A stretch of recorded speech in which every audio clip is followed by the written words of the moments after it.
All right, good morning, everybody. Good to see you. Thanks for getting together a couple minutes before schedule.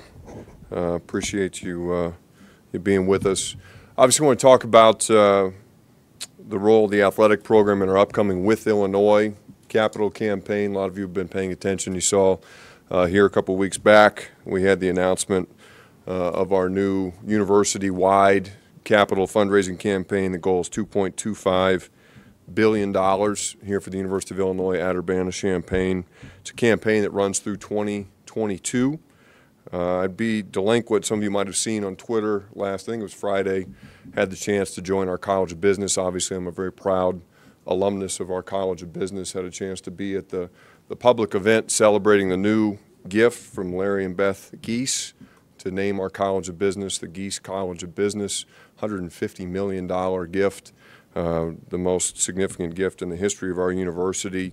I think it's a great example of what can happen when you find people who share in a vision for excellence. It was exciting for me to stand there and listen to Jeff Brown, to listen to Larry Geese, to listen to our chancellor talk about having a pretty audacious goal, which is to build the greatest college of business in the world.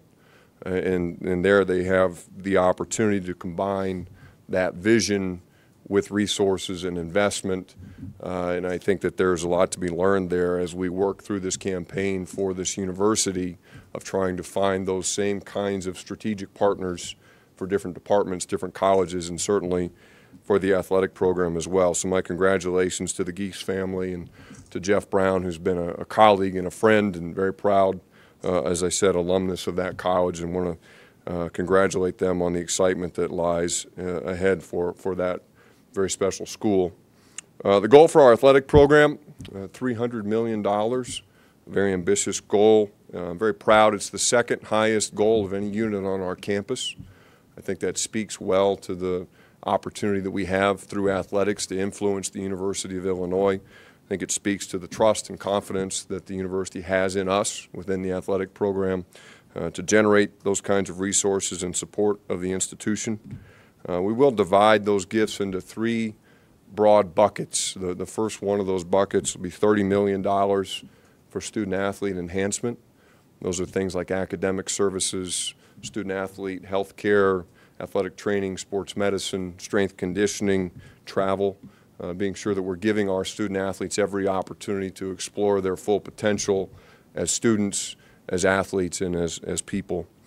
The second bucket will be for student scholarships, $70 million looking for in that area. We do fund 258.5 scholarships through the athletic program. That's the maximum allowed under NCAA rules for the sports that we sponsor. That bill, all told, now comes in at about $12 million a year. We expect that will continue to grow.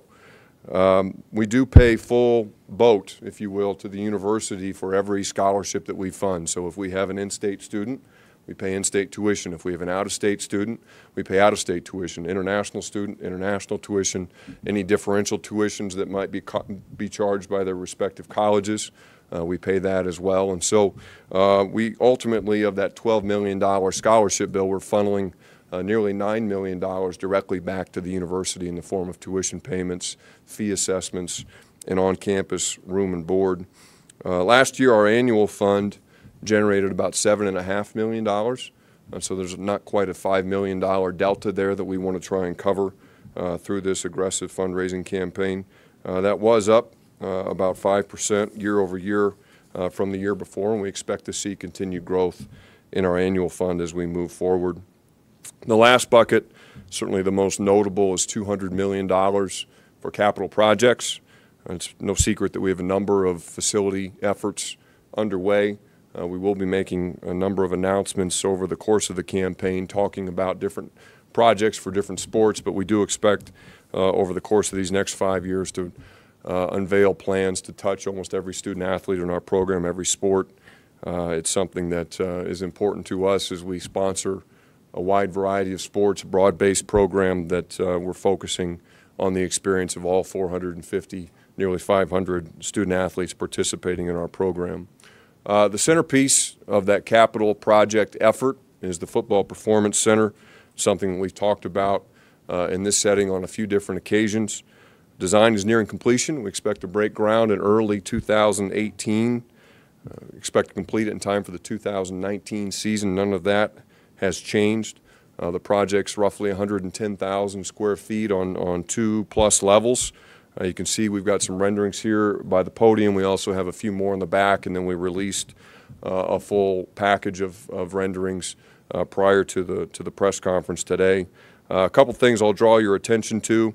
If you look at the rendering here on the far side, that's the main lobby as you come in off of 4th Street. It gives you some sense of the way that the building will lay out. As you look through that glass, the weight room is down 1 level. Those of you who have been over by our fields here, remember that the indoor practice facility is about 7 feet lower than the grass practice fields, and so the weight room will be on its own level. That's on par with the indoor practice facility. You'll be able to walk directly from the weight room into the indoor space. You'll walk up 7 feet, and then you'll be on the first level of the building, which will have all of our player services, locker room, sports medicine space, student-athlete lounge, equipment room, fueling stations, and the like. You can kind of see that along the back of that main corridor there. And then the second level will be all coaches' offices, meeting rooms, and places for recruiting as well. The first level will have direct access out the south end. Here you can see from the athletic training room and from the locker room directly onto the grass practice fields as well. Total price tag of this project, as we put out previously, $79.2 million. In terms of the capital campaign, we expect to raise about $30 million of that through private funds. Thus far, we've had great success. We've raised nearly $20 million toward that effort in just about 1 year's time. I have had great conversations with a number of interested parties about continuing to finish off that campaign on that building and far exceed, I believe, that $30 million target. It's a very important project. I think everybody understands the role that football plays, not just in wins and losses, but in the overall mission of our athletic program, and ultimately the role that football plays in advancing the interests of our university. And people have been very excited to be a part of that effort. And we continue to be very bullish on what's happening both on the field and away from the field to help propel Illinois football to a place of prominence both within the conference and ultimately on the national stage. Last thing I'll say, and then open it up for questions. For me, I'm just continue to be excited about what some of you have heard me say this in different settings, the power of our athletic program to influence this university. I think that as people form their opinions about universities across the country, you've seen it time and again, where all of a sudden an institution takes a significant step forward in terms of its reputation, its visibility, its brand, and they're doing that on the backs of the athletic program. That's the goal here, right? The goal is to go out and develop a program that's on par in terms of its standard for excellence with everything else that's happening across this great institution. We can do that in athletics. We're on our way. And this capital campaign, this facility, and the other facilities projects that we'll announce over the coming years all are in line with having that vision become a reality, having this become one of the preeminent athletic programs in all of college athletics. So with that, I will stop and answer any questions that you guys might have. Josh, clarification, you said on the Performance Center $79.2 million and $30 million you expect from private donations, and 20 so far has been raised, is that correct? But you could take more than 30 million? We would always take more than 30 million, absolutely. Josh, you obviously have a huge vision. You said ambition. How much work does it take to get other people on board with that?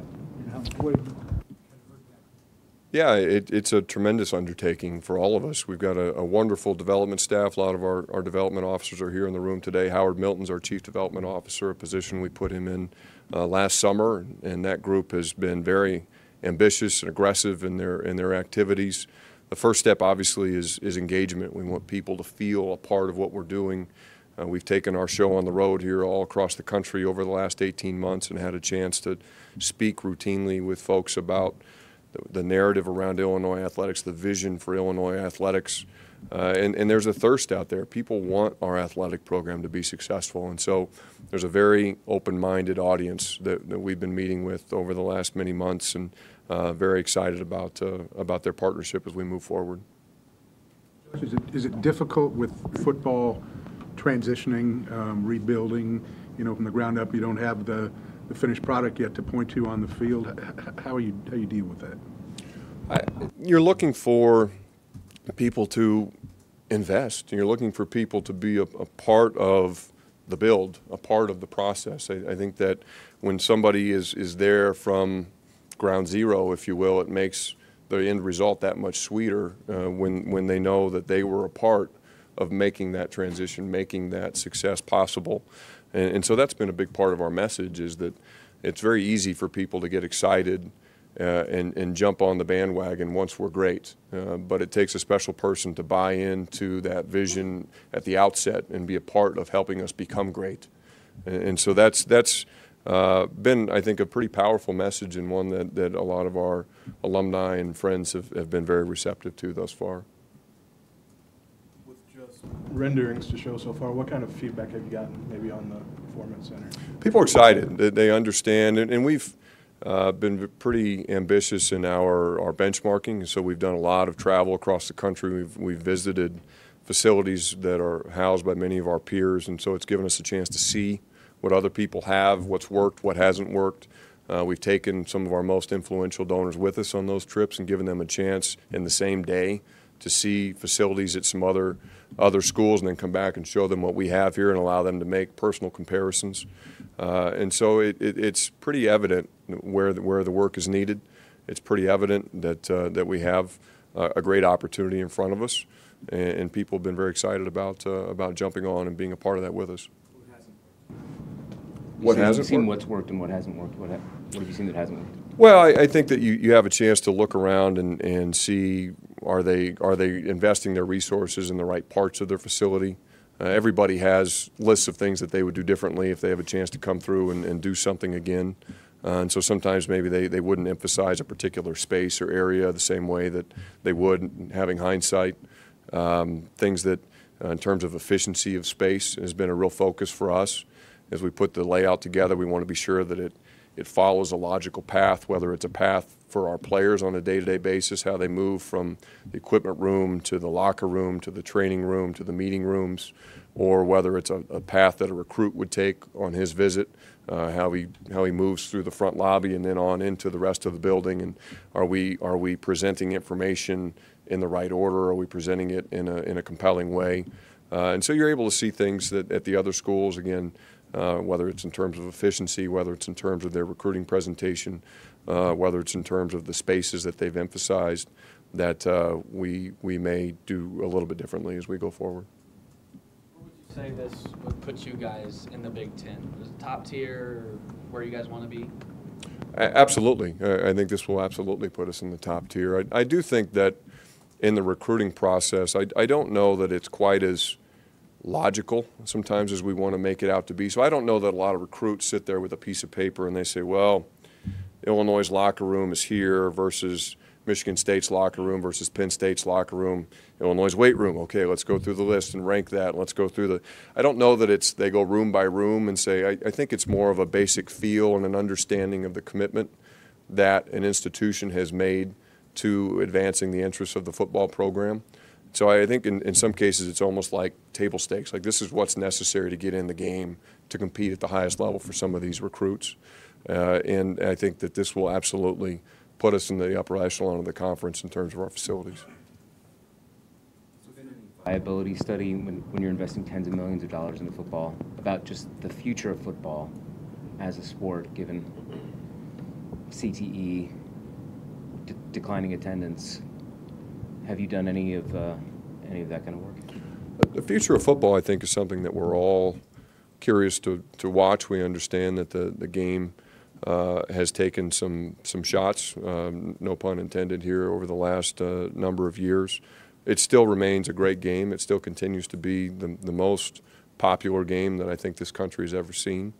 And we're continuing to work very aggressively to make the game safer, to make it more attractive to our fans, to do things in and around the game that bring people into the stands, that keep television viewership at a high level. But there's no question that the game, and I think athletics as a whole, are evolving. And so we're always monitoring that evolution and trying to do our best to predict future trends and how we can make appropriate adjustments and plans for what may or may not happen in the future. Are there any plans for the facilities that are already inside Memorial Stadium that the football team uses? Nothing's set. We're working on working through a number of different contingency plans there. We do have some things that are backed up a little bit behind the hockey decision. We're waiting to see what direction hockey ultimately goes and how that facility ultimately will capture different resources that we may need for the department. So we'll see which direction that goes, and then ultimately that will have some level of input on what happens with our current football spaces. Update on that, what feedback you've gotten? Nothing to update there. The feasibility study's ongoing. We're working with the consultants, and like everybody else, anxious to hear how that comes out. How do you see that maybe fitting with this 5-year plan that you're going with now? How do you see hockey? The hockey project? It was not part of our calculus in putting our numbers together as we arrived at the $300 million goal. That wasn't counting on X number of $1 million for hockey. So if we are able to bring the hockey thing across the finish line, that would be above and beyond what we've contemplated for the campaign. But we do see it as a tremendous opportunity. I remain as excited about that possibility as I've been. I think that the opportunity is there for us to have a great hockey program and to really transform part of our community and benefit ultimately a lot of our student athletes through the facility upgrades that hockey would make possible. This weekend, taking the football team to Purdue, obviously a place close to your heart. Sure. Taking them there for the first time as the athletic director, and was there a chance of you ending up at Purdue in high school? A lot of questions there. No, I'm looking forward to going back home. Obviously, my parents, I grew up about 10 minutes from Ross-Ade Stadium. Went to a lot of Purdue football games and even more Purdue basketball games when I was a young kid. So anytime you have a chance to go back into your hometown and be around your friends and family in a setting like this one, it'll be special. So I only got the chance to play there once when I was a student athlete. They came off the schedule my junior and senior years, and so we played them here at home my freshman year, and then we played over there my sophomore year. So it'll be pretty special for me to be back and hopefully go out there and get a much needed win against an opponent that I think is on the rise as well. In terms of opportunity, yeah, I did. I had the opportunity to go to Purdue when I was in high school, and like a lot of kids, I think I wanted to try something a little bit differently. I didn't know a lot of people who had ever gone to Illinois, and not a lot of people I think would describe Illinois as exotic, but I had the chance to cross the state line and go someplace where a lot of people from my hometown anyway hadn't gone, and so it was a bit of an exotic location for me and just a great fit. Other projects you mentioned might be part of this 5-year plan. Can you speak yet to what might be on the top of that list? I know hockey is maybe not, but the other sports, you said you want to touch all of them.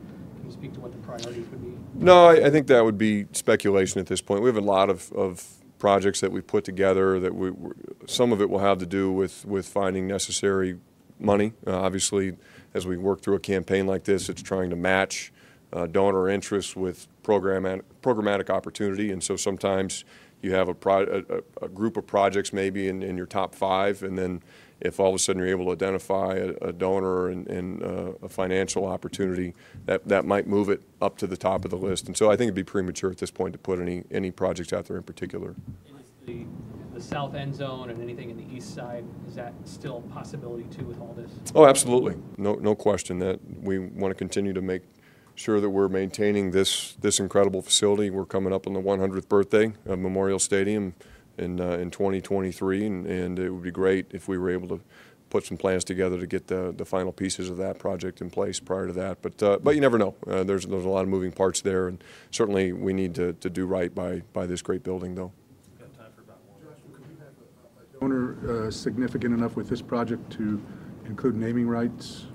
We hope to before it's all said and done, yeah. Josh, the coaches have talked about trusting the process, and even that they say that's difficult. Just what about you? Is the guy who's trying to start all this? What's this been like for you? It's easy in the summer. We can look in the crystal ball and see, look, we've got a young roster. We don't have a lot of experience. It's one thing to say it's going to be a growth season. It's another thing to live the growth season. And so we're in the middle of that now. We all understand that. I've never seen anything. I've been following college football a long time. I've never seen the numbers of youth that we're playing right now is really unprecedented. And you compare that to a freshman class like when I was here, it's exactly inverted in terms of the number of people who are playing versus the number of people who are redshirting. And not just seeing a few minutes, seeing significant minutes, seeing starting minutes. And so I am like everybody else. Would we love to go out and win every game? Obviously we would. But we're trying to look much more carefully at what's happening on the field. Are we seeing progress? Are we seeing development? And the answer to all those questions is absolutely yes. And so I hope our fans are taking the time to really peel some layers back on the onion and see all the good things that are happening here with Illinois football. There's a lot to be positive about. There's a lot of good things happening. And it hasn't translated yet to wins and losses, but it will. And we're all excited for when those days start to come.